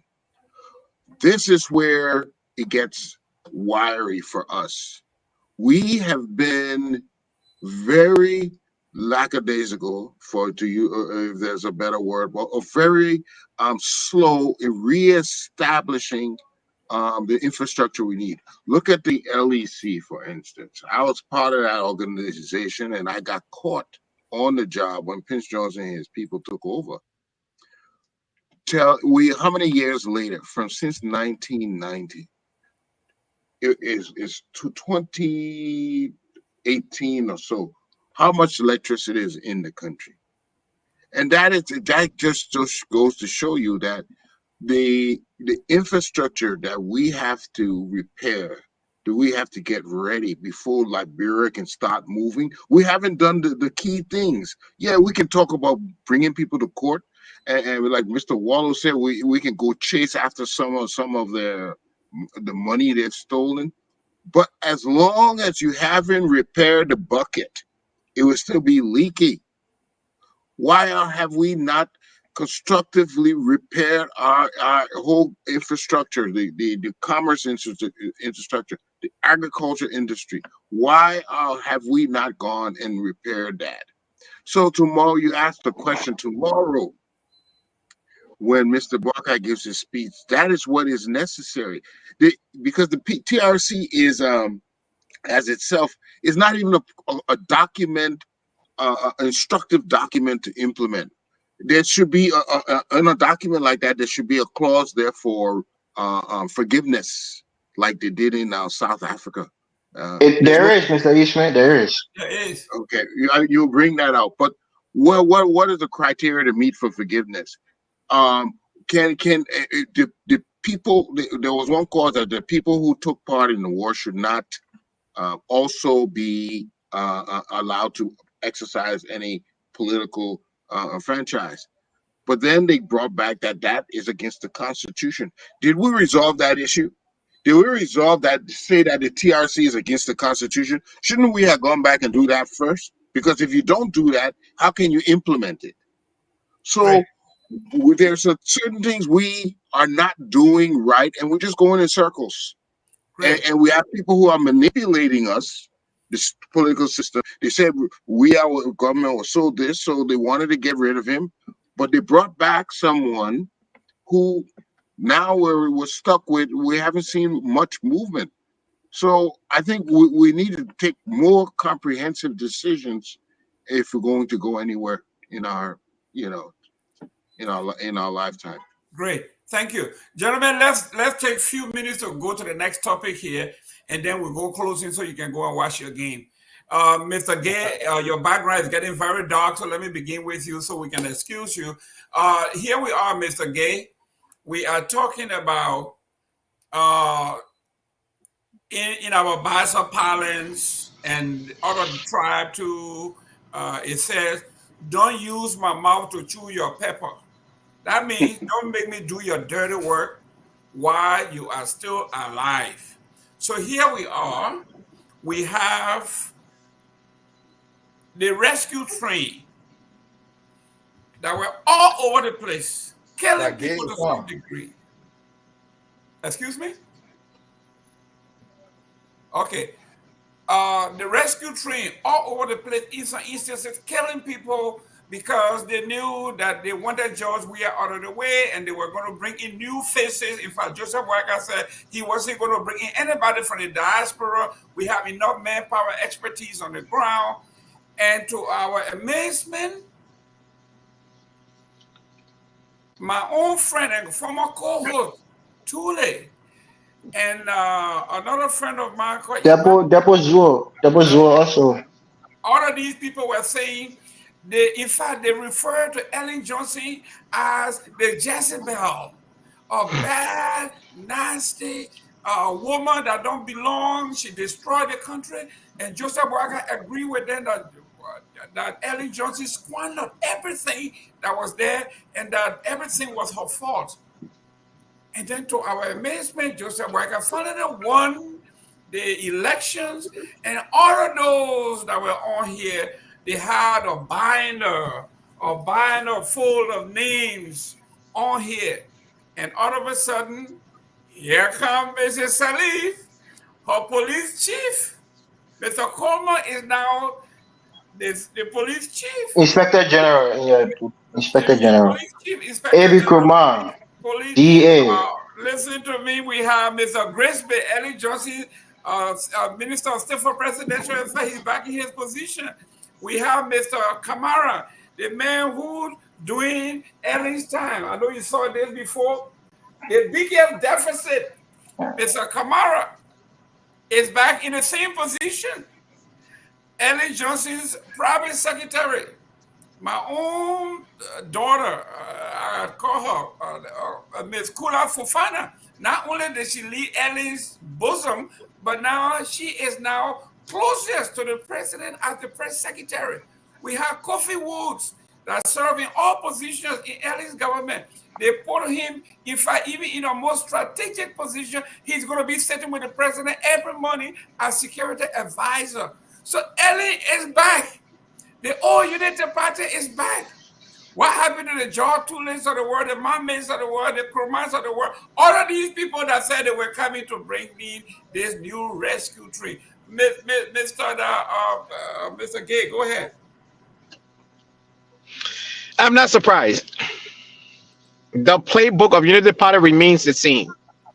The only thing that changed from the United Party is Ellen Johnson Sirleaf is not the president. But that's the same United Party that was in office for the past 12 years. It's going to be the same United Party. I am not surprised. This is the reason why they brought, Gayman Kamara, who served as finance minister for 16 months, they brought him back. Right? The only thing that's going to change here, if they're willing to change, is to do things differently from what they did in the past 12 years. And that is when they have the political will to do so. Like I heard, Miss Fofana yesterday on the Spoon Talk or on another network, I would say that she want to bring the presidency to the people. That she want to make, she want to talk to the ordinary folks, not just the big name, but the ordinary folks you hear from the president, all of that different things. Making sure that the presidency does not go away from the people. And we'll hold her for her word, right? She's young. She's a millennial, and she understands, the current dynamic in the world. So who knows? Maybe she may not be from the old school, the old class, of the GMB class, right? And so let's see how that plays out. No, Mr. Gay, let me push back on that.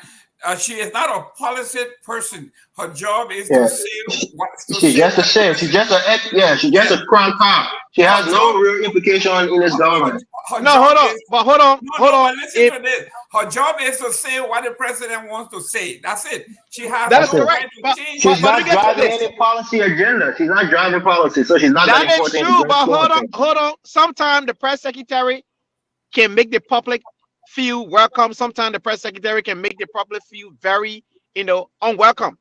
Perfect example is Trump press secretary, who is now, I think, governor in Arkansas, right? Sarah Huckabee Uh, Sanders. uh, Sarah Yes, Huckabee Sanders. correct. I mean, so press secretary may not have, policy power, but they can also, make, the citizenry, uninterested in governmental affairs, and that's what she was doing to the presidency of Trump, right? People didn't even want to listen to a press conference anymore. So I'm just saying, I'm not within the orbit of JMB, but I'm just saying I am not surprised of those people. I know Unity Party will come back with the same folks, but here's the thing: they have an opportunity here now, right?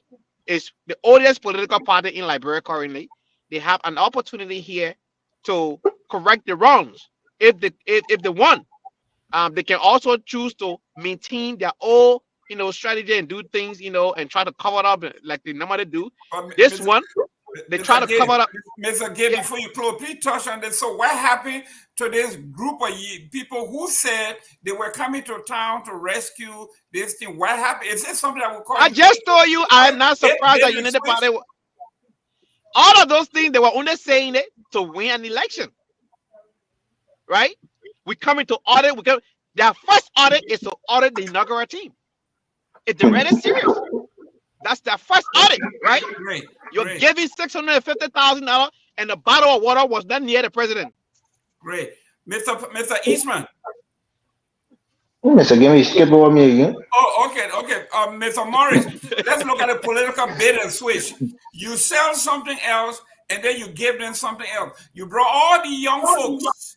You brought all the young folks, and you say, "We are coming. This is a brand new day. I will bring nobody from the diaspora. We have enough expertise and young folks on the ground." And then you get elected, and the next thing we see is you going back to 2006, bring back everybody else, and then what happens to the young? They call themselves technocrats. What happens to them?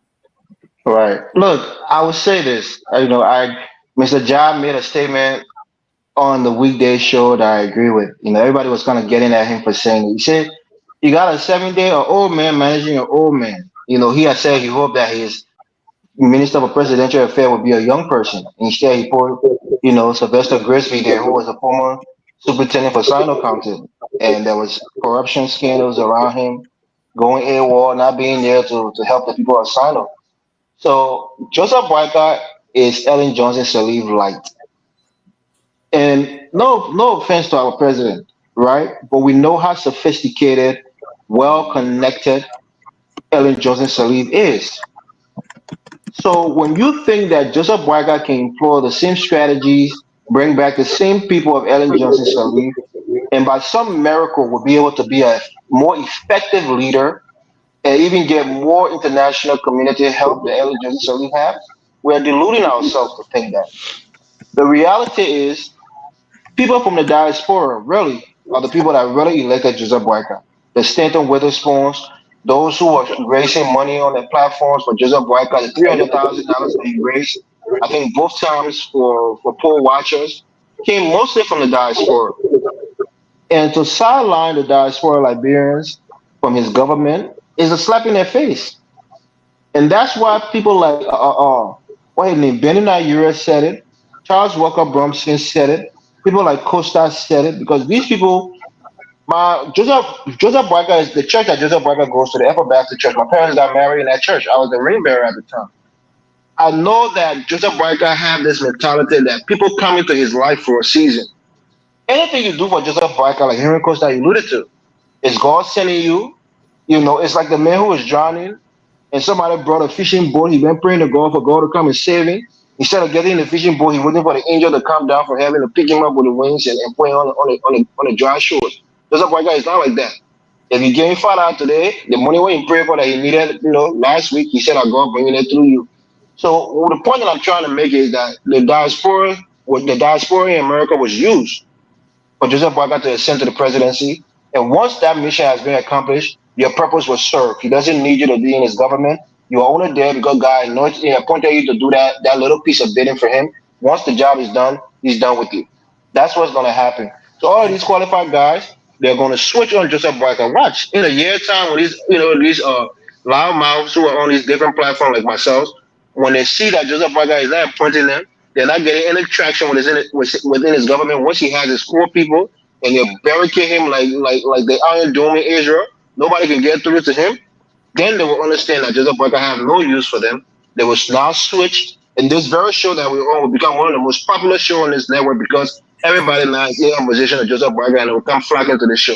So that's how Liberian politics work. Right now, Spoon is popular because they think Joseph Boyka is going to be this and that. Everybody think that the United People party platform. Once things happen to switch, they will be looking for the CDC leaning platform to go there and then bash Joseph Boyka. That's how Liberian people are. So for me, I think all of the people that he appointed so far, I have no issues with them. Because as an opposition person, somebody who is opposed to this government, I'm only waiting to see if they succeed or not. The proof of the proof will be in the tasting of the pudding. If these guys come and perform and they do very well, Joseph Boyka is a genius. He did things differently. He's more effective than Ellen Justice Sirleaf was. If they fail, that tells you what the United Party will become 2029. So we're all just waiting and looking to see what happens. Mr. Padmore, we got about 4 minutes to go to our closing. But here we are. You were one of those who were here, and we were all bombarded. You were being, they call you name as much as they call me. They call everybody name. Anybody who did not support Joseph Boyka, you were anti-Liberia. You were this. And Yep. you were all over the place. Today, I know you might have made some call. Nobody will pick up your call. I'm here calling.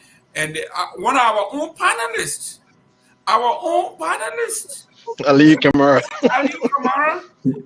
My brother that used to call me 3-4 times a week, we discuss. I'm calling him now. They say his phone is no longer accepting calls. So, Mr. Padmore, talk to me. What's going on here? How do we bring? In fact, Mr. Mame wrote a little piece in in Front Page Africa. With this one calling them black book and white book. It looks like those in the diaspora, they are in a black book. What happened to these folks? They start crying, they will cry plenty. I beg you. They already formed that this agenda group. Mr. Padmore, no matter what you think about Ellen Johnson Sirleaf, the lady is a powerhouse, is a genius, and I say she's back. You know what? The time is so responsible. I will also give my closing. We're 6 on here. Right. We've got 12 minutes to go. I think it will take up that time. So first, let me speak on the last topic. Look, it is what it is. We saw these things coming from far off. We spoke about it. People call us names. That's fine. The main thing is that when you have conviction, you speak. And then you let everything play out. Things are playing out now.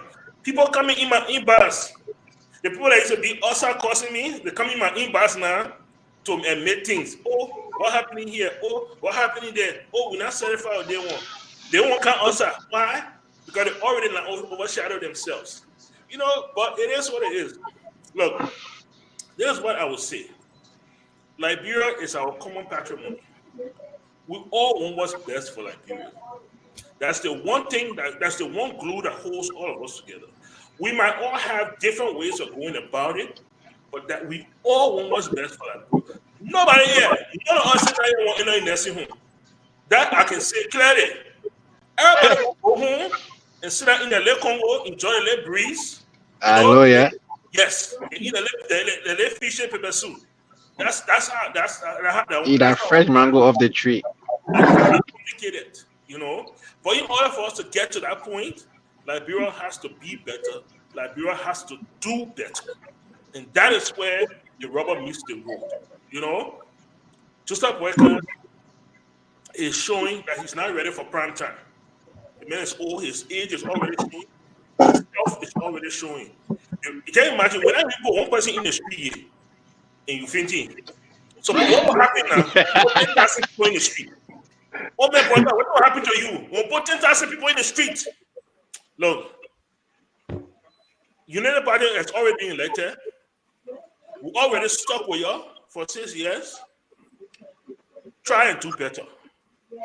That's all I can say to United Party. Try and do better. Whether it is in the nominations that you are giving, whether it's holding yourself accountable, whether it's communicating with the Liberian people, whether it's being very, very careful with our money.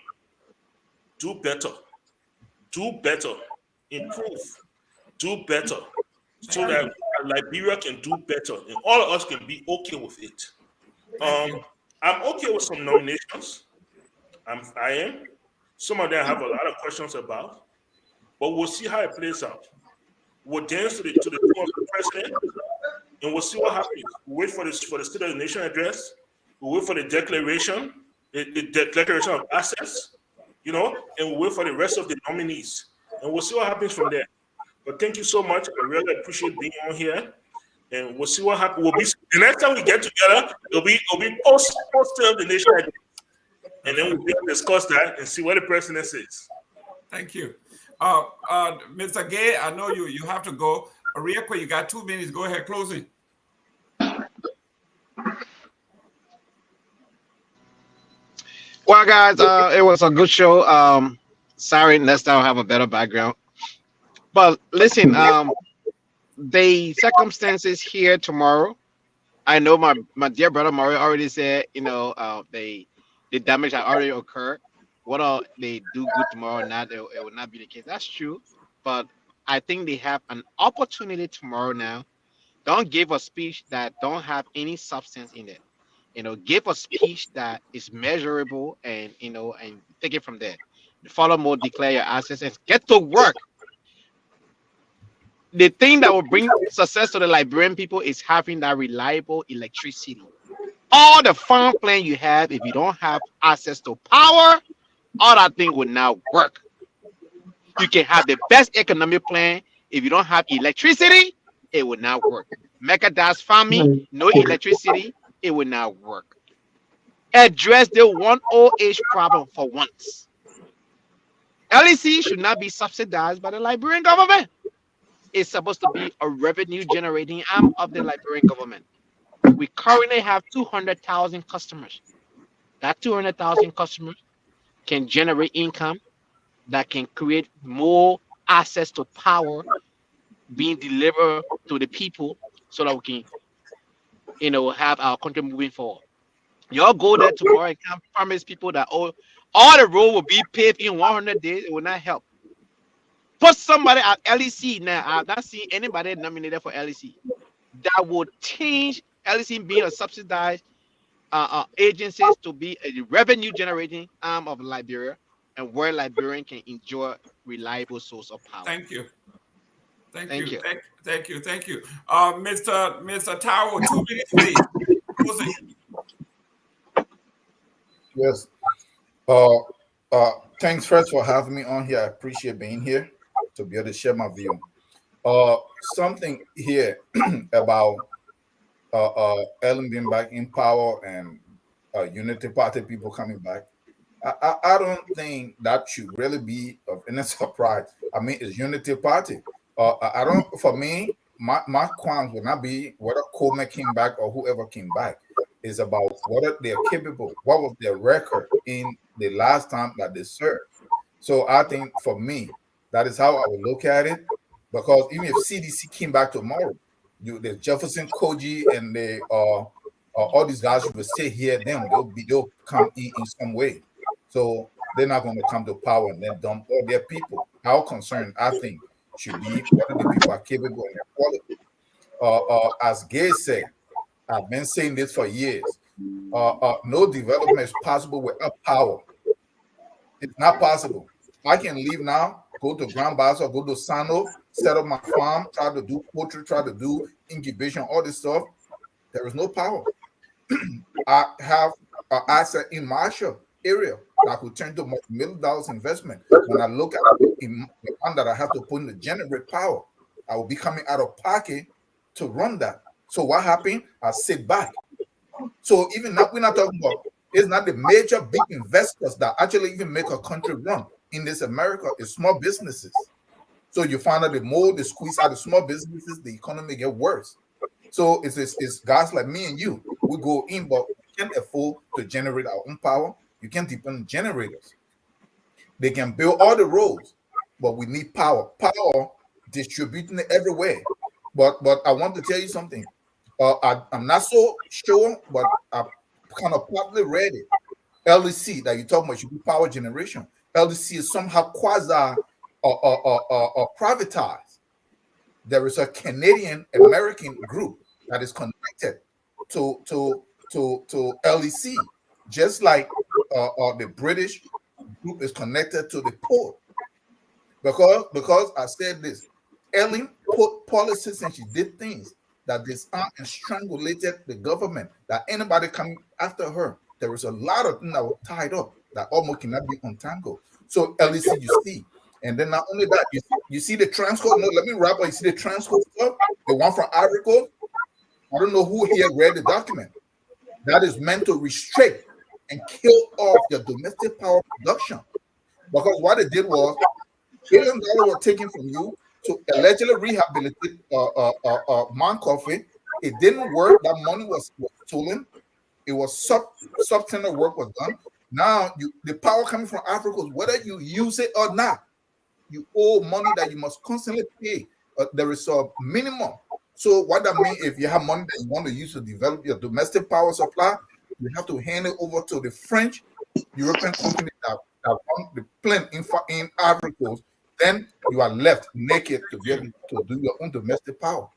So power is the number one thing that they should try to work on. Can I have 30 seconds, please? Please, No, Mr. we're Gayman. out of time. We're out of time. No, please. He just mentioned something. No, it's time to go. Mr. Gayman, let me get in your quickly if we don't.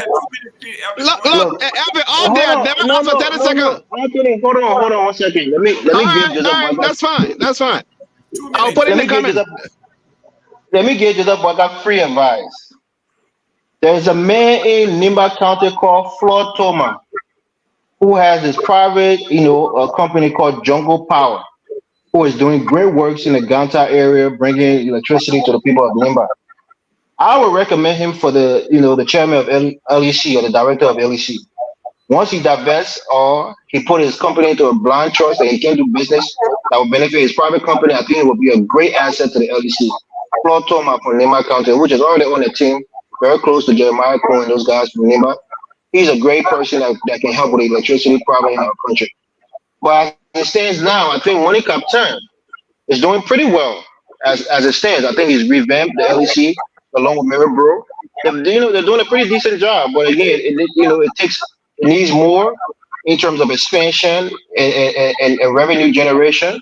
I think Joseph Biden to do a better job at that. But overall, I wish our president would. I respect the office of the president of Liberia, and as such, I will hope for the best from President Joseph Boyka. But I think we have to be cognizant of his health issues, and maybe now Jeremiah Cohen has to step in and start doing some of the work that Prince Johnson predicted he would be doing. Maybe going to the United States, the United Nations General Assembly. Maybe they should leave that to Jeremiah Cohen.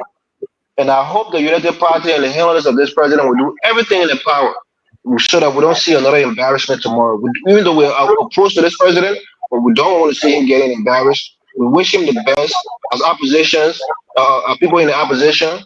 We're hoping the best on his health and in terms of not embarrassing our country. On the policy issues, we wish to see a contrast between him and the CDC in a positive light for the CDC. But thank you for the show. It was a wonderful show. And we look forward to joining you guys next Sunday. Thank you. Mr. Eastman, take us out. 1 minute. All right. We're looking forward to that speech tomorrow. But what we want to see is plans. What are the plans to get Liberia back together? This unity party, this administration is not like the other one where you had a whole lot of NGOs in the country and Liberia's on life support. Right now, you have to generate your own economy. This is why this is one of the things I commend the CDC for, because somehow they were able to, with the exodus of all that assistance and personnel, foreign personnel, they were still able to keep Liberia afloat. By loan, There were things. There were things that happened that were not clinically correct. They were not right. They were not sanitary, and America tried to help us adjust it, but we never addressed it, and that's where I see the failure came from. But now, the Unity Party government, we expect them, with the experience they're supposed to have, to come up with concrete plans and to stop the rampant corruption that has been keeping the country down. That is what we're looking forward to tomorrow. Anything less would just be lip service. Thank you. Ladies and gentlemen, thank you very much for tuning in. We look forward to seeing you tomorrow, next Sunday, to actually dissect the nation's address. As always, Liberians are very good at writing beautiful speeches and writing plans, but there is no implementation. So I usually don't take any of these things for what they say they are. We have been very, very schooled in what Joseph Wire promised, asset declaration, and people from the diaspora will not be there. We found out that all of those things are all mere talk. It means nothing. So a beautiful speech means absolutely nothing. We talk about implementation. Until next Sunday, we say we are all Liberian, ladies and gentlemen. Thank you very much for tuning in.